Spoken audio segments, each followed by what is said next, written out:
Hello दोस्तों, जैसा आप सभी को मालूम है, स्नैपी गर्ल यानी सपना दीदी जिन्होंने हाल ही में नया घर लिया है। सपना दीदी के घर की लागत करोड़ों में बताई जा रही है। ये बात सुनकर सास ससुर बौखला गए हैं और अब फिर सपना दीदी से कंट्रोवर्सी करने के लिए फिर से आ गए हैं। सपना दीदी के ससुर ने बोला है कि सपना, तुम मुझ पे गलत इल्ज़ाम मत लगा। उन्होंने कहा है कि मैं इससे कुछ भी नहीं बोला, लेकिन सपना वीडियो पे वीडियो बनाई जा रही है, इसलिए मुझे बोलना पड़ रहा है। सपना दीदी ने अपने वीडियो में क्लियर किया है कि मेरे ससुर और मौसा जी यानी अंशु के पापा मेरे यहाँ अपने घर पर आए थे। घर पर आकर मौसा जी और अंशु के पापा और मेरे ससुर जी ने कहा कि सपना, तू इन कागज़ातों पे साइन कर दे। लेकिन जब स्नैपी गर्ल सपना दीदी ने मना कर दिया उन कागज़ों पर साइन करने के लिए, तो सास ससुर वहाँ से बिना मिले ही चले गए। उसके बाद सास ससुर ने ना तो सपना दीदी को कॉल किया और ना ही अभी तक कोई बातचीत की उनसे कि तू कैसी है, आरोही कैसी है। बिल्कुल भी बातचीत करना बंद कर दी है सास ससुर ने। लेकिन स्नैपी गर्ल सपना ने बोला है कि मुझे अब इनसे कोई फ़र्क नहीं पड़ता, ये मुझसे रिश्ता रखे या नहीं रखे, मुझे इससे कोई फ़र्क नहीं पड़ता। मैं अपनी दोनों बच्चियों के सहारे जीना चाहती हूँ। साथ ही स्नैपी गर्ल सपना ने बताया है कि वो एक और ड्रीम पूरा करना चाहती है। स्नैपी गर्ल सपना ने अपने नए घर के लिए सोफे, फ्रिज और मंदिर वो सब मंगवाए हैं। स्नैपी गर्ल सपना अभी अपनी ऊंचाइयों को छू रही है। अपने दोनों पतियों को खोने के बाद भी हार नहीं मानी।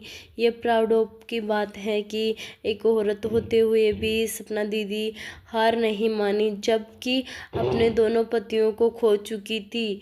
अपने दोनों पतियों को खोने के बाद भी सपना दीदी में इतना जज्बा है कि वो सब कुछ बुलाकर अपनी ज़िंदगी में इतनी बड़ी उपलब्धि हासिल की है। यहाँ तक कि स्नैपी गर्ल सपना ने पहले तो गाड़ी निकलवाई, उसके बाद ही सपना दीदी ने अपना खुद का घर ले लिया है, जो कि 2 मंजिला घर है। सपना दीदी ने बताया है कि वो आरू और आरोही का बर्थडे मनाने की तैयारी में है और उसकी तैयारियां उनके घर पर चल रही है। शादी जैसा माहौल छाया है। साथ ही अंशु के साथ भी सपना दीदी की जो बातचीत चल रही थी, हाल फिलहाल वीडियो नहीं आ रहा है दोनों का, क्योंकि सपना दीदी भी अपने आरोही की बर्थडे में बिजी है और जो अंशु है उसका वीडियो नहीं आ रहा है। सपना दीदी के खिलाफ अभी तो कुछ नहीं चल रहा है। सपना दीदी ने क्लियर किया है कि अब मैं मेरी ज़िंदगी में आगे बढ़ूंगी, लोगों की बातों पे ध्यान नहीं दूंगी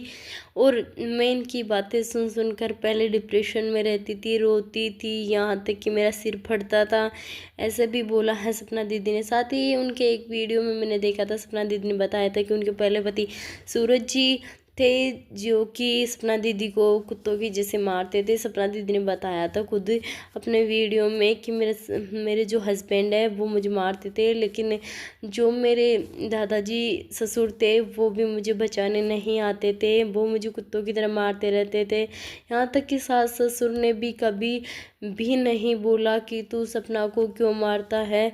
और साथ में ही सपना दीदी ने खुलासा किया है कि आप अपनी ज़िंदगी में खुश रहो और मुझे भी मेरी ज़िंदगी में खुश रहने दो। सपना ने साथ ही साथ सपना पर आरोप लगाया था ससुर ने कि तू मेरी हंसू का ब्रेन वॉश कर दिया है, माइंड वॉश किया है तूने, और तुम्हारे भाइयों ने मेरे अंशु के साथ कुछ गलत किया है। तो इसमें सपना दीदी ने वीडियो बनाकर क्लियर किया था कि अगर अंशु तेरे साथ कुछ गलत किया था, मेरे भाइयों ने, तू बता रही कि स्विमिंग पूल में ले जाकर कुछ गलत किया था, तो तू कंप्लेंट क्यों नहीं कर देती, या फिर तू बता दे कि तेरे साथ सोशल मीडिया पर अपनी बात रख दे कि तेरे साथ क्या क्या हुआ था। अगर अंशु तेरे साथ ऐसा सब कुछ हुआ था तो तू ऊपर ही क्यों रहती थी, भाभी के पास ही क्यों रहती थी? तू अपने मौसा और मौसी जी के पास भी तो रहती, उनके पास क्यों नहीं रहती थी? भाभी के पास ही क्यों आती थी? जब मेरे भाई तेरे साथ ऐसी हरकतें करते थे तो तू ऊपर ही क्यों रहती थी? ये भी उन्होंने अपने वीडियो में क्लियर किया है। साथ ही अंशु ने बताया है कि भाभी आप के सदमे में इतने पागल हो जाते हो कि आपने मेरी पीछे से कमर भी तोड़ी है। उनके सास ससुर ने भी ये इल्ज़ाम सपना दीदी पर लगाया था, लेकिन सपना दीदी ने बोला है कि ऐसा कुछ नहीं है। सपना दीदी ने बताया है कि अंशु जब चल रही थी एक दिन तो सीढ़ियों से गिर गई थी, इसलिए अंशु के बैक में पेन होता है और कुछ भी नहीं है। लेकिन सास ससुर ने बताया था कि सपना उसे मारती थी। फिर सपना दीदी ने वीडियो में क्लियर किया है कि अंशु मैं तुझे मारती थी तो तुम मेरे पास ही क्यों रहती थी, भाभी से इतना प्यार क्यों करती थी। और साथ ही उन्होंने बताया कि जब मैं सपना दीदी ने बताया कि मैं अंशु के घर गई थी तो वो बहुत दूर खेतों में थी, तो वो मुझे देखकर दौड़ी आई। ऐसा क्यों?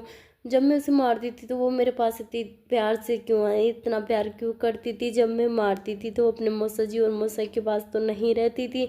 ये बातें भी क्लियर की है सपना दीदी ने। साथ ही सपना दीदी ने बताया है कि अब इन बातों से मुझे कोई फ़र्क नहीं पड़ता। अंशु तेरी शक्ल से भी मुझे नफ़रत हो गई है और ना ही मैं तेरी शक्ल देखना चाहती हूँ, ना ही तुझसे मिलना चाहती हूँ। अब सब कुछ रिश्ता ख़त्म कर दिया है मैंने। साथ ही सपना दीदी ने बताया है कि अब मेरे जीवन की नई शुरुआत होगी, मैं मेरी ज़िंदगी में आगे बढ़ूँगी, इन बातों पे ध्यान नहीं दूँगी।